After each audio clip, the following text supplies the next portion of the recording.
The sledgehammer broke through the concrete on a Tuesday morning in March of 1967, and what rose from the basement of St. Helena's Church was not dust, but the smell of decades-old rot, sweet and thick, like spoiled communion wine. The construction foreman stumbled backward, his face grey under the fluorescent work lights. 7 bodies, wrapped in canvas tarps that had long since fused with the flesh beneath, lay stacked like cordwood in a crawl space, no wider than a confessional. Each skull bore the same wound, a single bullet hole, clean and professional, just above the left ear. The police would later identify them by dental records and the monogrammed cufflinks still clinging to their wrists. All 7 had been reported missing in the summer of 1949. All 7 had ties to the Campisi family, and all 7 had last been seen entering St. Helena's Church on a humid August evening, summoned by a priest who never made it into the official reports. The newspapers called it the Church Basement Massacre. But those who remembered 1949, those who still lived in the neighborhood with their doors locked and their curtains drawn, they called it something else. They called it confession. Before we continue the story of what happened beneath St. Helena's Church, make sure to hit that subscribe button and tell me where you're listening from. Which city, which state? I'm curious to know who's brave enough to follow this story to the end. Chicago in 1949 was a city of 2 faces, and both were rotting from the inside. The war had ended 4 years prior, but its ghosts still walked the streets in the form of men who'd learned to kill efficiently and return home to find that efficiency was the only skill the world still valued. The factories hummed with overtime shifts. The jazz clubs stayed open until dawn. And in the neighborhoods where immigrant families still spoke the old language behind closed doors, the same names appeared on the ballot every election, the same hands controlled the docks, and the same silence was bought with the same blood money that had kept the city running since Prohibition. St. Helena's stood on the corner of Aberdeen and 23rd, a granite fortress built in 1891 by Irish immigrants who'd wanted something permanent, something that wouldn't burn like the wooden tenements around it. By 1949, the neighborhood had turned Italian, but the church remained, its doors open to anyone willing to kneel and confess. The morning light filtered through stained glass windows, depicting the Stations of the Cross, casting red and blue shadows across the pews that smelled of incense and old wood. The confessional boxes stood on either side of the altar like sentries, dark and anonymous, promising absolution to anyone brave enough to speak their sins aloud. Father Dominic Calabrese had been assigned to St. Helena's in the spring of 1947, transferred from a seminary in New York after what the bishop described as a disagreement over doctrine. He was 38 years old, thin as a rail, with the kind of pale skin that seemed to have never seen direct sunlight. His eyes were dark and restless, always moving, always calculating. He'd grown up in Red Hook, the son of a longshoreman who'd broken his backloading cargo and died when Dominic was 12. His mother had raised him on prayers and poverty, scrubbing floors in the homes of wealthy families who barely acknowledged her existence. She'd wanted him to become a priest, to escape the weight of dock work and debt. And he had. But escape, he would learn, was just another word for running. The Campisi family controlled the near west side with the kind of quiet efficiency that made headlines unnecessary. They didn't operate speakeasies anymore. Those days had died with Prohibition, but they'd adapted.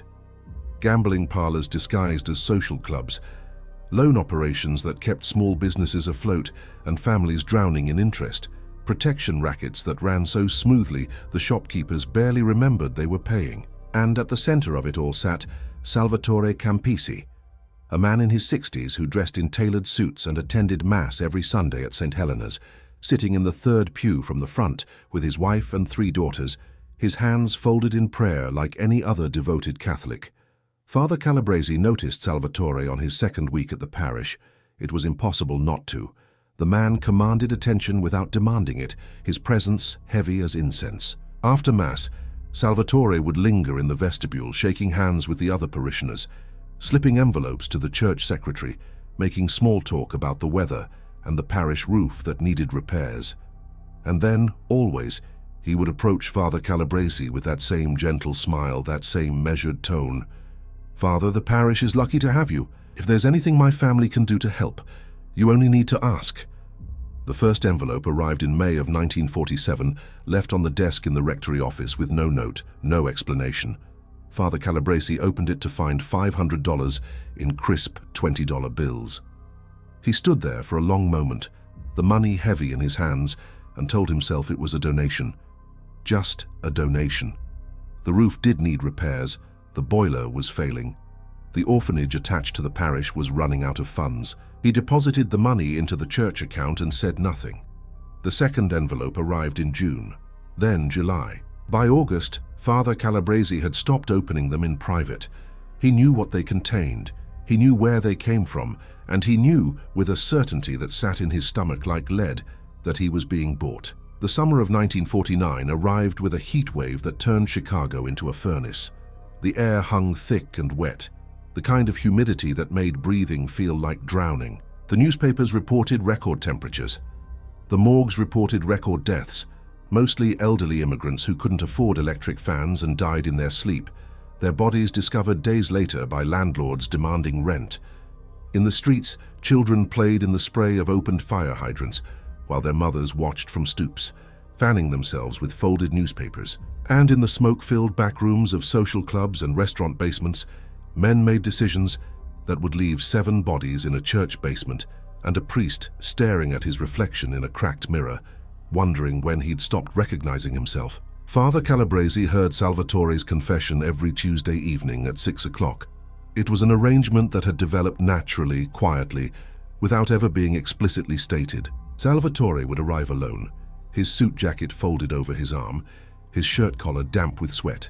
He would enter the confessional, and Father Calabresi would slide open the wooden partition and listen. Salvatore's sins were never specific. He spoke in generalities, in euphemisms that both men understood perfectly. He spoke of business decisions that weighed on his conscience, of loyalties tested and found wanting, of men who'd made poor choices and suffered consequences. And Father Calabresi would listen, his hands folded in his lap, his eyes closed. And when Salvatore finished, he would offer absolution in Latin, the ancient words rolling off his tongue like a script he no longer believed but couldn't stop reciting. Go in peace, your sins are forgiven. But peace was a lie, and forgiveness was a transaction. The trouble started with a man named Paulie Torino, a mid-level enforcer in the Campisi organization who'd spent the war years running black market operations and returned home with ambitions that exceeded his station. Paulie was 32, broad-shouldered and loud, the kind of man who laughed too hard at his own jokes and touched people's arms when he talked, asserting dominance through casual physicality. He'd grown up 3 blocks from St. Helena's, an altar boy who'd stolen from the collection plate, and blamed it on the new immigrant kids who couldn't defend themselves in English. By the summer of 1949, Paulie had started skimming. It wasn't much at first, a few dollars here and there from the gambling parlors, a percentage shaved off the top of the loan collections. But skimming was like rust. It spread. And when Salvatore Campisi's accountant noticed the discrepancies in June, the old man's response was measured and final. Bring him to me. But Paulie wasn't stupid. He knew what bring him to me meant. He knew the stories, the bodies that disappeared into the Chicago River weighted down with engine blocks, the men who left for meetings and never came home. So Paulie did something desperate. He went to the Federal Building on Dearborn Street and offered to talk. The FBI had been trying to crack the Campisi organization for a decade. They'd gotten close during the war, investigating black market operations, but every witness either recanted or disappeared. Every paper trail led to dead ends or legitimate businesses. Salvatore was careful, insulated by layers of intermediaries and bound by the old codes of silence that had been imported from Sicily and refined in the tenements of New York. But Paulie, scared and cornered, represented an opportunity. Special Agent Robert Henley was 45, a square-jawed veteran of the Bureau, who'd spent the past 3 years investigating organized crime with the kind of methodical patience that drove his superiors crazy but produced results. He met with Paulie in a safe house on the South Side, a cramped apartment that smelled of cigarette smoke and stale coffee. Paulie sat at the kitchen table, his hands shaking, his shirt soaked through with sweat. I can give you Salvatore. I can give you the whole operation. But I need protection. I need to disappear after this. Henley leaned back in his chair, studying Paulie with the detached interest of an entomologist examining an insect. Tell me what you know. Paulie talked for 3 hours. He detailed the gambling operations, the loan sharking, the payoffs to aldermen and police captains. He named names, provided addresses, described the organizational structure with the precision of someone who'd spent years watching and learning. And then, just as Henley was preparing to offer Paulie a deal, Paulie said something that changed everything. Salvatore confesses, every Tuesday, 6 o'clock at St. Helena's to Father Calabrese. Henley sat up straight. Confesses what? Everything. Salvatore's old school. He believes in the old ways. Confession, absolution, all that Catholic bullshit. He tells the priest things he'd never tell anyone else. And the priest, he knows. He's been taking Salvatore's money for 2 years. This was the kind of detail that made cases. If Father Calabrese could be convinced to testify, if he could be convinced to break the seal of confession under the weight of a subpoena and the threat of obstruction charges, the entire Campisi organization would collapse. But Henley also knew the reality. The Catholic Church protected its priests with the same ferocity that the mob protected its made men. Confession was sacred, inviolable. The priest would rather go to jail than speak. Still, it was worth pursuing. Henley went to St. Helena's on a Thursday afternoon in late June, when the church was empty, except for an elderly woman lighting candles at the feet of the Virgin Mary. He found Father Calabrese in the rectory office, a cramped room lined with books and smelling of dust and old paper. The priest looked up from his desk, his face politely curious. "Father Calabrese, I'm Special Agent Robert Henley with the FBI. I was hoping I could ask you a few questions." Father Calabrese set down his pen slowly. "Of course. How can I help you?" "I'm investigating the Campisi organization. I understand Salvatore Campisi is a parishioner here." "Many people are parishioners here, Agent Henley. St. Helena's serves the entire neighborhood." "I'm specifically interested in your relationship with Salvatore Campisi. I'm told he confesses to you regularly." The temperature in the room seemed to drop. Father Calabrese's expression didn't change, but something shifted behind his eyes. "I can't discuss matters of confession. Surely you understand that." "I understand the Church's position, Father, but I also understand that you've been accepting substantial donations from a man who runs a criminal organization. That puts you in a difficult position. The Church accepts donations from all its members. We don't interrogate the source of every dollar in the collection plate." Henley leaned forward. "Father, I'm not here to threaten you, but I need you to understand something. If you have knowledge of criminal activity, and you fail to report it, that makes you an accessory. The seal of confession protects your conversations with Salvatore, but it doesn't protect criminal conspiracy. If you've been helping him in any way, hiding evidence, passing messages, you're not a priest anymore, you're an accomplice." Father Calabrese stood up, his face pale but his voice steady. "I think we're done here, Agent Henley. Unless you have a warrant, I'd like you to leave." Henley left, but not before making it clear that the Bureau was watching. That pressure was coming, that choices would have to be made. That night, Father Calabrese knelt in the empty church, his hands clasped so tightly his knuckles went white. He prayed, but the words felt hollow, echoing off the vaulted ceiling and disappearing into shadows. He'd told himself for 2 years that accepting Salvatore's money wasn't a sin, that he was doing good work with it, helping the parish, feeding the orphans, keeping the church alive. But deep down, in the place where lies couldn't survive, he knew the truth. He'd sold his soul in $500 installments, and now the bill was coming due. Salvatore heard about the FBI visit within hours. He had friends everywhere, police officers and city clerks and secretaries who saw which agents went where and reported back. When he arrived at Father Calabrese's office the next evening, his expression was calm, but his eyes were cold. "I understand you had a visitor yesterday, Father." Father Calabrese nodded. "Agent Henley. He had questions about you." "And what did you tell him?" "Nothing. I told him nothing." Salvatore studied him for a long moment, then sat down in the chair across from the desk.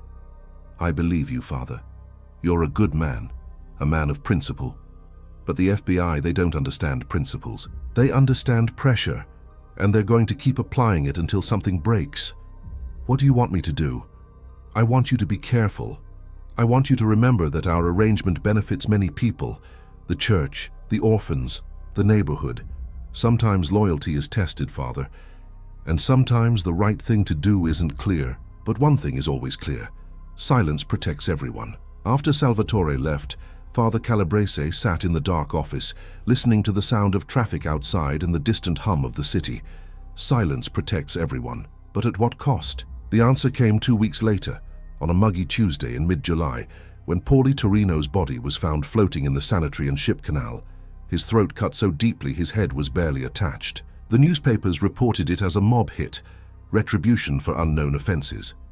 Agent Henley knew better. Paulie had been murdered before he could testify, and whoever had given up his location had blood on their hands. Henley returned to St. Helena's that same afternoon, his anger barely contained. "Did you know Paulie Torino?" Father Calabrese looked genuinely stricken. "I knew of him. He attended Mass occasionally. He was going to testify against Salvatore Campisi. Now he's dead. And I can't help but wonder if someone told Salvatore that Paulie was cooperating. Someone who might have overheard a confession. Someone who might have decided that protecting Salvatore was more important than protecting an innocent life. I would never, wouldn't you? You've been taking his money for 2 years. You've been absolving his sins every Tuesday like it's a business transaction.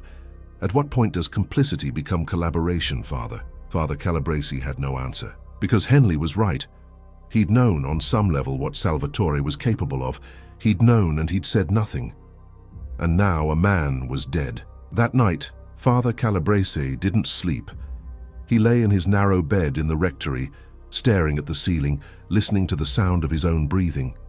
He'd become the thing his mother had raised him not to be, a coward who hid behind a collar and a cross while men died for his silence. And the worst part, the part that made his stomach churn with self-loathing, was that he didn't know how to stop. The 6 others who would eventually join Paulie in the church basement were men caught in the same trap. Loyalty tested by fear, ambition crushed by hierarchy, and the fatal mistake of believing they could negotiate with a man who viewed mercy as weakness. Their names were Anthony Russo, Marco De Luca, Vincent Carbone, Joseph Bianchi, Thomas Ricci, and Frank Moretti. Each had worked for Salvatore. Each had in their own way betrayed him, and each would pay the same price. Anthony Russo was a numbers runner who'd been pocketing bets instead of reporting them. Marco De Luca had been sleeping with the wife of a made man. Vincent Carbone had given testimony to a grand jury in exchange for immunity, then panicked and recanted when he realized the Campisi family's reach extended into the courthouse. Joseph Bianchi had gotten drunk in a bar and bragged about being connected, using Salvatore's name to impress a woman he'd never see again. Thomas Ricci had made the mistake of asking for a bigger cut, and Frank Moretti, poor Frank, had simply been in the wrong place at the wrong time, a witness to something he should have pretended not to see. One by one, throughout the summer of 1949, they received the same summons: a phone call, a knock on the door, a message passed through an intermediary. Salvatore wanted to see them at St. Helena's Church, Tuesday evening, 8 o'clock, come alone. Father Calabrese didn't know about the summonses at first. He only knew that on the first Tuesday in August, Anthony Russo arrived at the church at 8 o'clock, nervous and sweating in a cheap suit. He waited in the vestibule, smoking cigarette after cigarette, until 2 men Father Calabrese didn't recognize arrived and escorted Anthony down to the basement. Father Calabrese watched from the rectory window, his stomach tight with dread, but he said nothing. He told himself it was church business. He told himself it wasn't his concern. Anthony Russo never left the basement. The pattern repeated itself every Tuesday for 6 weeks. A man would arrive at 8 o'clock. 2 escorts would take him downstairs, and Father Calabrese would hear, faintly through the floorboards, the muffled sound of voices, then a single gunshot, then silence. He knew. God help him, he knew. But he said nothing. He didn't call the police. He didn't confront Salvatore. He continued to say Mass, to hear confessions, to accept donations with trembling hands. The church was built on stone, but Father Calabrese was discovering that stone could rot from the inside, that foundation could crumble, that everything solid could turn to dust if you looked away long enough. On the 6th Tuesday, after Frank Moretti's body joined the others in the crawl space beneath the altar, Salvatore came to Father Calabrese's office. He looked tired, older than his years, his face lined with the weight of decisions no man should have to carry. "I need to confess, Father." They sat in the confessional, the wooden partition between them, the familiar ritual feeling like a mockery. Salvatore spoke in his usual euphemisms, but this time the words were heavier, more deliberate. "I've done what was necessary to protect my family. I've removed threats, I've maintained order. But I find myself wondering, Father, if there's a price too high. If there's a point where the cost of survival exceeds the value of what we're trying to preserve." Father Calabrese wanted to scream. He wanted to grab Salvatore through the partition and demand to know how many bodies were buried in the basement. But instead, he did what he'd been trained to do. He listened. He absolved. He sent Salvatore home with the same empty blessing he'd given 100 times before. That night, Father Calabrese broke. He sat in the empty church, surrounded by shadows and the smell of incense, and wept. He wept for the men in the basement. He wept for his mother, who'd believed her son would be a man of God. He wept for himself, for the coward he'd become. And when the tears finally stopped, he made a decision. He would go to Agent Henley. He would tell him everything. He would accept whatever consequences came. But before he could act on that decision, Salvatore acted first. The seventh man summoned to St. Helena's church was Father Dominic Calabrese. The call came on a Monday afternoon in late September. The voice on the other end of the line was polite, formal, one of Salvatore's intermediaries. "Mr. Campisi would like to meet with you tomorrow evening, Father, at the church, 8 o'clock. Father Calabrese's hand shook as he hung up the phone. He knew what the summons meant. Somehow Salvatore had learned of his plan. Maybe someone had seen him near the FBI building. Maybe someone had heard him talking to himself in the empty church, rehearsing what he would say. It didn't matter how. What mattered was that the old man knew, and the old man was tying up loose ends. Father Calabrese spent that night writing letters, one to his sister in New York, one to the bishop, and one longer than the others to Agent Henley, detailing everything he knew about the murders, the bodies in the basement, the complicity he'd shown and the guilt he carried. He sealed the letters and left them on his desk, weighted down with a crucifix where they'd be found after he was gone. The next evening he dressed in his cassock and walked through the church, touching the backs of pews, running his fingers along the altar rail. The stained glass caught the dying light of the sun, casting red shadows across the floor like spilled blood. He thought about his mother, about the pride in her eyes when he'd taken his vows. He thought about all the masses he'd said, all the confessions he'd heard, all the moments where he could have chosen differently and hadn't. At 8 o'clock the church doors opened. Salvatore entered alone. He was dressed impeccably, as always, his suit pressed, his shoes shined, but there was something different in his expression, a sadness that Father Calabrese hadn't seen before. "Father, thank you for meeting me. I didn't think I had a choice." Salvatore smiled faintly. "We always have choices. That's the burden God gave us. Free will, the ability to choose between right and wrong, and then we have to live with the consequences. Is that why you're here? To talk about consequences?" "I'm here because I respect you, Father. I always have. You're a man of principle. That's rare. But principles in the wrong hands can be dangerous. They can lead a man to make decisions that hurt people, that destroy families, that unravel years of careful work." Father Calabrese felt his heart hammering in his chest. "Are you going to kill me, Salvatore?" The old man sighed. "I'm going to offer you a choice. You can leave Chicago tonight. I have friends who can get you out of the country. Mexico, Argentina, somewhere the FBI won't follow. You'll have enough money to live comfortably. You'll never see this place again. Or you can stay and you can tell Agent Henley everything you know, and you can watch as your testimony destroys not just me, but every family connected to mine. Wives, children, grandchildren. All of them will suffer because you decided to be a hero. That's not a choice. That's blackmail. That's life, Father. Choices are never clean. They're always complicated, always messy, and we do the best we can with what we're given." Father Calabrese looked around the church, at the altar where he'd said Mass 1,000 times, at the confessional where he'd heard sins and offered forgiveness. He thought about the letters on his desk. He thought about the bodies in the basement, and he realized with a clarity that felt like ice water in his veins that Salvatore wasn't going to let him leave. The choice was an illusion. It always had been. "I'm not leaving, Salvatore. I'm not running. "And I'm not staying silent anymore." Salvatore nodded slowly, as if he'd expected that answer. "I'm sorry, Father. I truly am." Two men appeared from the shadows at the back of the church. Father Calabresi recognized them, the same men who'd escorted the others to the basement. He didn't fight, he didn't run. He simply walked, his head high, down the aisle and through the door that led to the basement stairs. The last thing Father Calabresi heard was the sound of Salvatore praying in Latin, the same words Father Calabresi had spoken 100 times before. "Eternal rest grant unto him, O Lord, and let perpetual light shine upon him." Then the gunshot, then nothing. The bodies remained undiscovered for 18 years. Salvatore Campisi died of a heart attack in 1963, taking his secrets to the grave. The Campisi organization fractured after his death, torn apart by infighting and federal prosecutions. St. Helena's continued to serve the neighborhood, its congregation dwindling as the demographics shifted and younger families moved to the suburbs.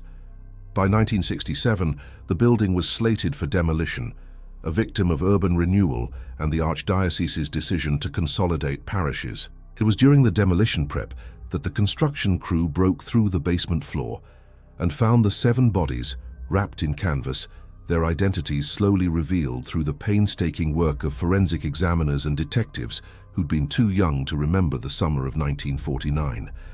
Agent Robert Henley, retired by then and living in a small house in Evanston, read about the discovery in the Chicago Tribune. He sat at his kitchen table with the newspaper spread out before him, his hands trembling slightly, remembering Father Calabresi's face the last time they'd spoken. Henley had always suspected the priest knew more than he'd said.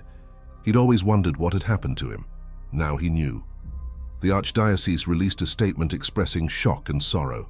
They promised full cooperation with the investigation. They distanced themselves from Father Calabresi, noting that he'd been transferred unexpectedly in 1949 and had not been heard from since. They suggested he'd left the priesthood, perhaps suffering a crisis of faith. They made no mention of the donation records, the envelopes of cash, the complicity that had turned a house of God into a tomb. The newspapers ran the story for weeks. Journalists dug into the Campisi family history, interviewed old mobsters and retired cops, pieced together the events of that summer.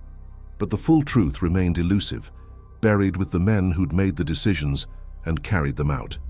The church basement massacre became another Chicago legend, another dark chapter in a city that had seen too many to count. But in the neighborhood around St. Helena's, among the people who remembered, who'd lived through those years and kept their mouths shut and their doors locked, the story carried a different weight. They talked about Father Calabresi in whispers, debating whether he'd been a coward or a martyr, whether he'd enabled evil or been its victim. They argued about complicity and courage, about what any of them would have done in his position, and they wondered late at night whether silence was ever truly protective or just another form of guilt. The 7 bodies were buried in separate graves, scattered across Catholic cemeteries throughout the city. Father Calabresi was buried in a potter's field, his grave marked only with a number, his name officially stricken from the archdiocesan records.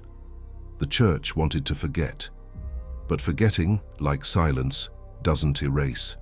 It only buries deeper. The spring of 1949 had arrived with promise, the kind of season that made people believe in renewal and second chances. The trees along Aberdeen Street budded green. The ice on Lake Michigan broke apart and drifted south. And in St. Helena's Church, Father Dominic Calabresi stood at the altar during morning mass, looking out at the congregation, seeing their faces, their faith, their need to believe that someone was listening, that someone cared. He'd taken his first payment from Salvatore 3 weeks earlier. The money sat in the church account, already allocated for roof repairs and orphanage supplies. He told himself it was justified. He told himself the end justified the means. He told himself that God worked in mysterious ways, and perhaps Salvatore's money, tainted as it was, could still do good work. But late at night, when the church was empty and the only sound was the settling of old stone and the distant rumble of elevated trains, Father Calabresi would kneel in front of the altar and pray for guidance. He would ask God to show him the right path, to give him the strength to refuse the money, to stand up to Salvatore and accept the consequences. The answer never came, or perhaps it did, and Father Calabresi simply chose not to hear it. By May, the payments had become routine. Father Calabrese stopped praying about them. He stopped questioning them.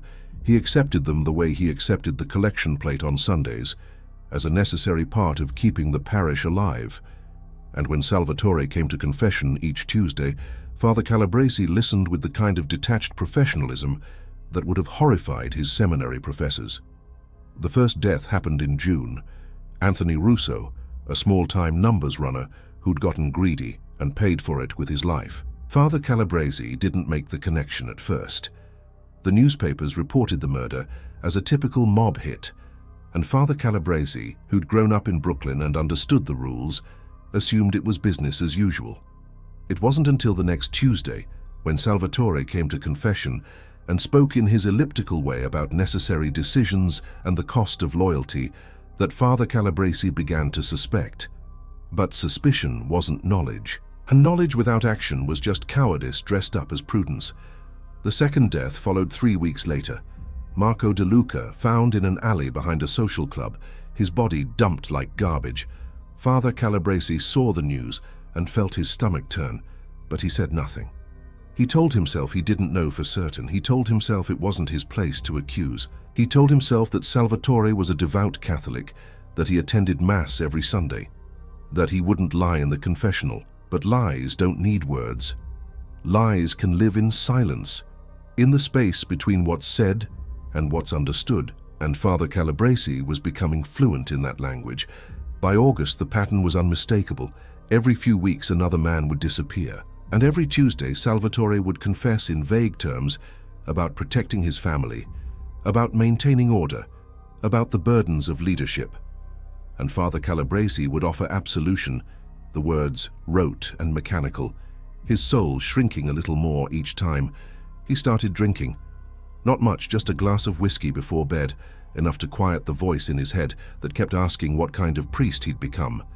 The whiskey turned into 2 glasses, then 3. He'd wake in the morning with a headache and a mouth that tasted like copper. And he'd stare at himself in the mirror above the small sink in his room, barely recognizing the man looking back. The basement of St. Helena's had been built with the same care as the church above it, a vaulted space with thick stone walls and a floor of poured concrete. It was used for storage mostly, boxes of old hymnals and broken candlesticks, things the parish couldn't afford to replace but couldn't bring itself to throw away. There was a coal chute that hadn't been used since the church converted to oil heating in the 30s, and a crawl space beneath the main floor that ran the length of the building, accessible only through a narrow opening behind the furnace. It was in this crawl space that Salvatore's men placed the bodies. The work was done late at night, after the neighborhood had gone to sleep, carried out with the efficiency of men who'd done similar work before. They wrapped each body in canvas tarps soaked in lime to slow decomposition and mask the smell. They stacked them carefully, almost reverently, as if the manner of disposal could somehow mitigate the brutality of the murders. Father Calabrese heard them working. He was in the rectory, unable to sleep, standing at the window with a glass of whiskey in his hand. He heard the basement door open. He heard the shuffle of feet on the stairs. He heard the muffled sounds of effort and the scrape of something heavy being dragged. And he knew with absolute certainty what was happening beneath his feet. He should have called the police. He should have confronted them. He should have done something, anything, other than finish his whiskey and go to bed and pretend in the morning that it had all been a dream. But he didn't, because by then, Father Calabrese wasn't just complicit. He was an accomplice, and the difference between the two was becoming harder to define. The letters Father Calabrese wrote on the night before his death were discovered 3 days later by the housekeeper who came to clean the rectory. She found them on the desk, weighted down with the crucifix, and assumed Father Calabrese had left them to be mailed.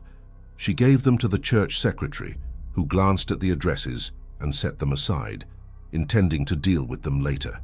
By the time anyone realized their significance, Father Calabrese had been officially listed as missing, and the letters had been filed away with other church correspondence. It wasn't until 1972, 5 years after the bodies were discovered, that a young priest going through the parish archives found the letters in a cardboard box marked 1949 correspondence. He read them with growing horror, then took them immediately to the police. By then, most of the major figures in the case were dead or beyond prosecution. Salvatore Campisi had died 9 years earlier. The two men who'd likely carried out the murders had disappeared, and the FBI's investigation, hampered by lack of physical evidence and the church's institutional protections, had stalled. Agent Henley, now 70 and suffering from emphysema, read Father Calabresi's letter in the presence of two younger detectives who'd been assigned to the cold case. The letter was detailed, clinical in its description of the murders and Father Calabresi's knowledge of them. It laid out the timeline, the victims, the complicity, but it also contained something else, a confession of a different kind. "I have failed in every way a priest can fail," Father Calabresi had written. "I accepted money from a man I knew was a criminal. I heard his confessions and offered him absolution while knowing he would kill again. I turned away when I should have acted. I chose comfort over courage, silence over truth. I am writing this not because I believe it will absolve me, but because someone needs to know. Someone needs to understand that evil doesn't always come dressed in obvious clothes.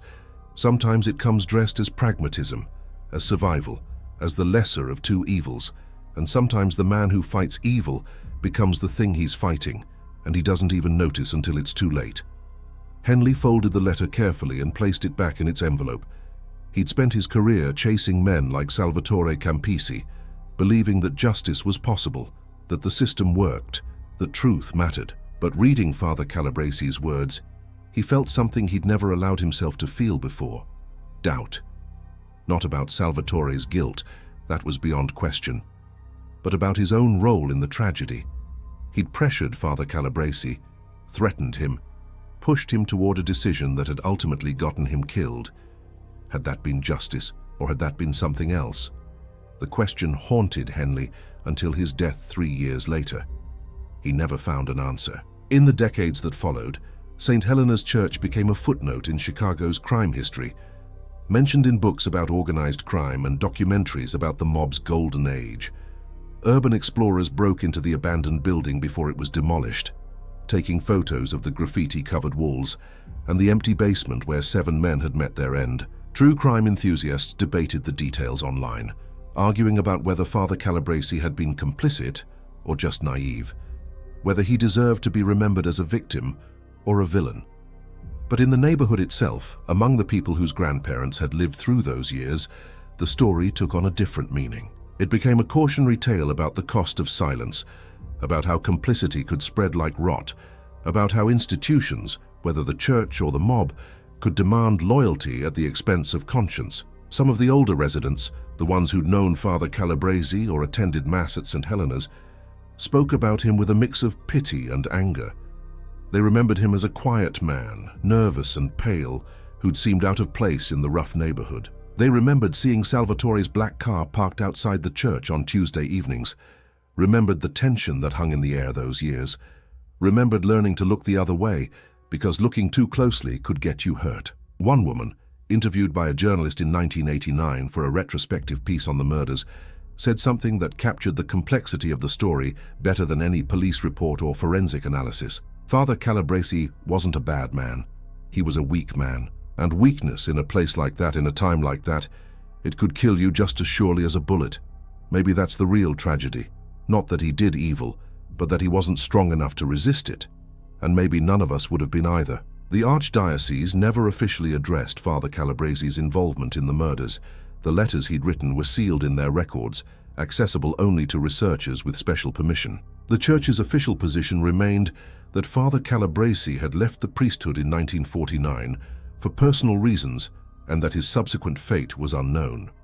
When pressed by journalists or historians, Church officials would express sadness about the murders and reiterate their commitment to cooperating with law enforcement, but they would not discuss Father Calabresi's actions or motivations. This institutional silence mirrored the silence that had enabled the murders in the first place. It was the same silence that had allowed Salvatore Campisi to operate for decades, the same silence that had protected corrupt politicians and complicit police officers, the same silence that had turned neighborhoods into prisons where everyone knew the truth but no one dared speak it. But silence, as Father Calabresi learned too late, is never truly silent. It echoes, it resonates, it creates spaces where guilt can grow and memory can fester. And eventually, whether through the swing of a sledgehammer or the opening of an archive box, silence breaks. When it does, what emerges is never clean or simple. It's messy, it's complicated, it's human, and it forces us to confront questions we'd rather avoid. What would we have done? Where is the line between survival and complicity? How do we judge a man who made terrible choices in impossible circumstances? And how do we reconcile our need for heroes and villains with the reality that most people are neither? Just frightened and flawed and doing the best they can with the limited options available to them.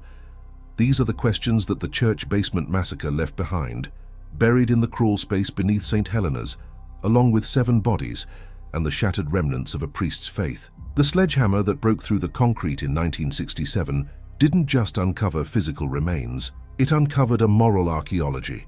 Layers of decisions and consequences and compromises that had accumulated over 18 years, waiting to be examined and judged by people who'd never had to make those choices themselves. The final chapter of this story doesn't end with the discovery of the bodies or the closing of the investigation. It ends in the small moments that followed, in the choices made by people who had to decide what this story meant and how they would remember it. It ends with Agent Henley, retired and dying, writing a memoir that no publisher would touch because it was too honest about the FBI's failures and his own role in Father Calabresi's death. The manuscript was found among his effects after he died, and his daughter, reading it in her childhood home in Evanston, wept for the father she'd thought she knew. It ends with the housekeeper, who found Father Calabresi's letters, an elderly Italian woman named Rosa, who'd kept the secret for 23 years because she believed that protecting the church was more important than pursuing justice. She died in 1980, her last confession to a young priest who didn't understand the weight of what she was telling him and who offered absolution without comprehending what he was absolving. It ends with the construction foreman who broke through the basement floor, a Vietnam veteran named Gary who'd seen death before but never like this, never so close to home.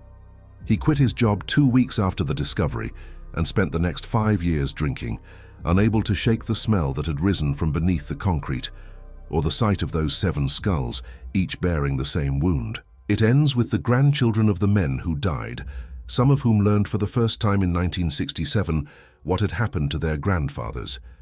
They grew up knowing their families had been touched by organized crime, but not knowing the full extent of it. The discovery forced them to reconcile their memories, the stories they'd been told about good men who'd disappeared, with the reality of who those men had been and what they'd done. And it ends with the people who still live in the neighborhood, now transformed by gentrification and time, who pass the empty lot where St. Helena's once stood and remember, or don't remember, or choose to remember selectively. Some see it as a reminder of a darker time, a warning about the cost of silence and complicity. Others see it as just another Chicago story, notable but not unique, one more entry in a long ledger of violence and corruption. But for those who look closely, who pay attention to the details and the patterns and the ways that history repeats itself, the story of St. Helena's Church and the 7 men buried beneath it becomes something more than a historical curiosity. It becomes a mirror, reflecting questions about power and faith, about the institutions we trust and the compromises we make, about the distance between the ideals we profess and the realities we accept. How many envelopes would you accept before you became complicit? How many confessions would you hear before you stopped believing in absolution? How many times would you look away before you forgot how to see? These aren't rhetorical questions. They're the questions Father Dominic Calabrese faced every Tuesday evening when Salvatore Campisi knelt in the confessional and spoke his sins into the darkness. They're the questions that Agent Robert Henley faced when he decided to pressure a priest instead of protecting him. They're the questions that every resident of that neighborhood faced when they saw the black car parked outside the church and chose to keep walking. And they're the questions we face now, reading this story from the comfort of our own time and place, judging men who made impossible choices in circumstances we can barely imagine, secure in our certainty that we would have done better, would have been braver, would have found the strength to resist when resistance meant death. But would we? The bodies beneath St. Helena's Church say otherwise. They say that courage is rare, that strength is finite, that most people, when faced with the choice between survival and righteousness, will choose survival. and that the line between victim and accomplice, between weakness and wickedness, is so thin it's almost invisible. Father Calabresi's last letter ended with a single sentence, written in handwriting so shaky it was almost illegible. "May God forgive me, because I cannot forgive myself." The Archdiocese sealed that letter away, but the words remain, echoing through the decades. A confession that was never answered, an absolution that was never granted, a prayer that disappeared into silence the same way Father Calabresi did, the same way 7 men did, the same way truth does when we decide that protecting ourselves is more important than revealing it. And if you listen closely, on quiet nights in Chicago, in the neighborhoods where St. Helena's once stood, some people say you can still hear it. Not the gunshots, not the screams, but something softer and more terrible, the sound of a man praying alone in an empty church, asking forgiveness for sins he committed, complicity he showed, and courage he never found. That sound, that whisper of guilt and silence, that is what remains after the bodies are buried and the investigations are closed and the headlines fade. That is what the church basement massacre really left behind. Not 7 corpses wrapped in canvas, but 7 questions wrapped in consequences. And the understanding that sometimes the most horrifying thing about evil is how ordinary it feels when you're the one committing it. How easily we can convince ourselves that we're good people, making difficult choices, right up until the moment we realize we've become the thing we feared, and by then it's too late to turn back. The sledgehammer broke through the concrete on a Tuesday morning, and what rose from the basement of St. Helena's Church was not just the smell of decades-old rot. It was the smell of every compromise, every rationalization, every moment of cowardice dressed up as pragmatism. It was the smell of silence, and it was unbearable.